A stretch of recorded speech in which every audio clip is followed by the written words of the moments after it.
ये है मैत्री बाग जू का गेट है और इधर फ्लावर शो लगा हुआ है और अब जू में एंट्री करेंगे।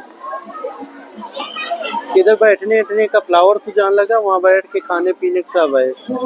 तो ये जू में पक्षी अच्छी है इधर साइड, मतलब एंट्री गेट के होते ही ऐसा है।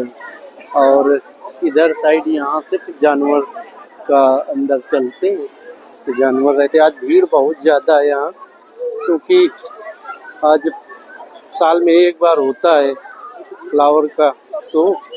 बहुत भीड़ आई हुई है। जू में ये मगर लेटा हुआ है, आगे भोजन भी डाला गया है और भोजन अभी वो खा नहीं रहा, शायद पेट भरा हुआ है।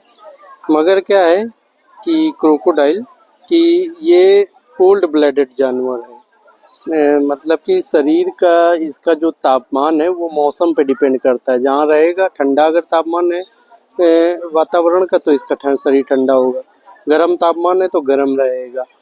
और एक चीज़ ये जैसे ना भोजन कर लेगा, मान लो नदी तालाब जहाँ भी ये रहेगा वहाँ शिकार करेगा, भोजन कर लेगा, फिर बाहर लेट जाता है आकर के, क्योंकि शरीर को गर्मी मिलेगी धूप से। जब गर्मी मिलती है इसका पाचन अच्छा जाता है, एंजाइम भी अच्छे बनते हैं, हार्मोन एंजाइम, और थोड़ा बैक्टीरिया वायरस का प्रभाव भी कम हो जाता है शरीर में। हीट आती है, फुर्ती आती है, तो फिर से शिकार के लिए रेडी हो जाता है। तो ये ऐसा इसका रहता है। और इनका जब धूप में निकल के बाहर आते हैं तो धूप अगर ज़्यादा हुई तो इनका शरीर फिर गर्म तेज़ी से हो जाएगा, तो फिर मुंह फैला देते हैं। मुंह फैलाने से जो ज़्यादा गर्मी होती है वो ज्योति इनके शरीर से बाहर निकल ऐसा रहता है। और कभी मैंने यूट्यूब में जैसे उसके डिस्कवरी डॉक्यूमेंट्री वगैरह में देखा कि मुंह फैलाते हैं और उसमें मुंह में जो थोड़ा बहुत मांस बचा रह जाता है, तो इनकी एक चिड़िया होती है, उसका नाम नहीं मुझे याद आ रहा, वो चिड़िया उस मुंह में या फंसे हुए दांत में जो मांस का टुकड़ा फंस जाता है उसे निकाल देती है और वो खा लेती है, ऐसा रहता है। अगर ना निकाले तो मुंह में क्या है वो मांस सड़ेगा, फिर बैक्टीरिया वायरस तरह तरह की बीमारियां, अंततः इनकी डेथ भी हो सकती है। ये मगर का रहता है। ये जू में ऐसा है। आज काफ़ी भीड़ है। देखो जू में यहाँ घड़ियाल है। घड़ियाल क्या होता है कि इनका मुंह थोड़ा सा मगर की अपेक्षा पतला होता है, थूथन इनकी मुंह पतला एक डंडे की तरह होती है, उसी में दांत होते हैं। जैसे मुंह पतला होता है इसलिए बहुत बड़ा शिकार मगर जैसा नहीं करते हैं। और ये थोड़ा सा पाए उतना मतलब रेयर भी है, थोड़ा सा कम पाए जाते हैं। चंबल नदी में जो मध्य प्रदेश में है, चंबल सिर्फ डाकुओं के लिए नहीं, ये घड़ियाल भी वहाँ सबसे ज़्यादा भारत में पाए जाते हैं।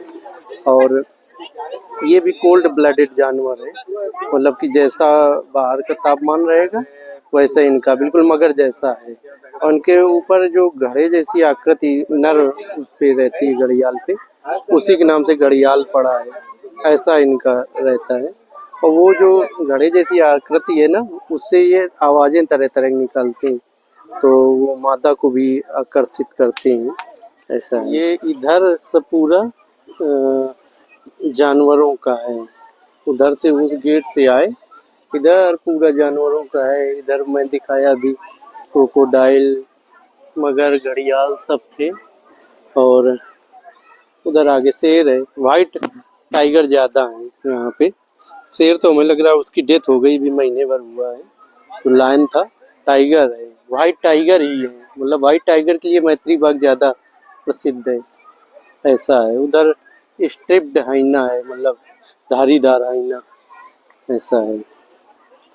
एक चीज़ और है जंगल के बारे में कि मैंने देखा था, कल ही देखा था, कान्हा टाइगर रिजर्व है यहाँ से पास में 150-200 किलोमीटर, जो दुर्ग से 200 किलोमीटर के आसपास होगा, पौने 200 के कि वहाँ पे मतलब कोर एरिया में मोबाइल नहीं ले जाने देते हैं, तो वहाँ पे वीडियो भी नहीं बना पाएंगे। कोर एरिया जो नेशनल वो एरिया होता है कि जहाँ पे जानवर सबसे ज़्यादा पाए जाने की संभावना होती है वहीं रहता है, वहीं शिकार वो करता है, वहीं आराम भी करता है, ऐसे कोर एरिया में रहता है। और अगर मोबाइल ले गए तो उसके रिंगटोन वगैरह से या और डिस्टरबेंस, आपका फ़ोन आ रहा तो उससे क्या है कि वह जानवर डिस्टर्ब होते, हो सकता है वो एरिया छोड़ दें या आक्रामक हो जाएं, ये चीज़ें रहती हैं। अब किसी को ये भी लग सकता है कि एक मोबाइल से ऐसा क्या हो जाएगा, तो वो आपको लगेगा एक मोबाइल ना, ढेर सारे मतलब पर्यटक जाते हैं तो ढेर सारे पर्यटक, उनकी वाइब्रेशन आना, उनसे तो दिक्कत होती ही है उन्हें।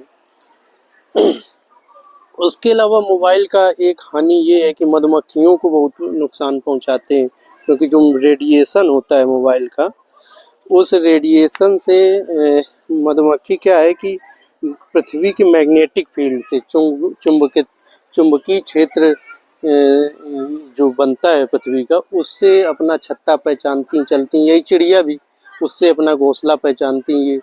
और उसी अगर आप मोबाइल ले गए, उसका रेडिएशन निकला तो उससे वो डिस्टरबेंस उनमें उत्पन्न होता है, मधुमक्खियों में, चिड़ियों में। तो वो क्या होता है कि अपने घोंसले तक या अपने छत्ते तक नहीं पहुंच पाती हैं, ये दिक्कत आती है। अब यहाँ पे चिड़िया मधुमक्खी जो मानव बस्ती के आसपास होती हैं, वहाँ पे तो मान लो ये रहता है कि वो थोड़ा हैबिचुअल हो जाती हैं। लेकिन जो नेशनल पार्क में होता है वहाँ पे वो बहुत शांत एरिया होता है, बहुत ही ज़्यादा, तो वहाँ पे वो हैबिचुअल नहीं हो पाते हैं।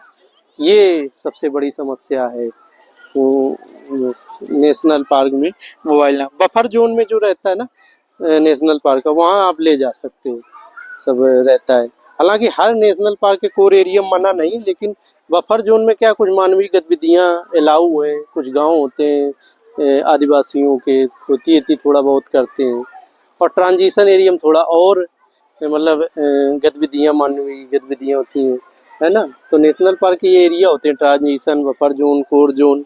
तो ये है मोबाइल और मधुमक्खी का ही और चिड़िया का और जानवरों का क्यों ले जाना मना है इन चीज़ों में। सही भी है, जहाँ बहुत ज़्यादा शांत हो, बिल्कुल बिल्कुल नेचुरल हो, वहाँ पे वो फिर हैबिचुअल नहीं हो पाते, उन्हें परेशानी होती है, तो वहाँ पे लोग कैमरा से शूट करते हैं, ऐसा वैसा रहता है। ये चील काफ़ी ज़्यादा मंडरा रही है, क्योंकि ये यहाँ टाइगर के लिए मांस छोड़ा जाता है, तो वही खाने के लिए ये अपना ऊपर खूब टहल रही है। जब घात लगेगी तो उसमें टुकड़ा उठा लेंगे। टाइगर, वाइट टाइगर है, कहाँ पे है,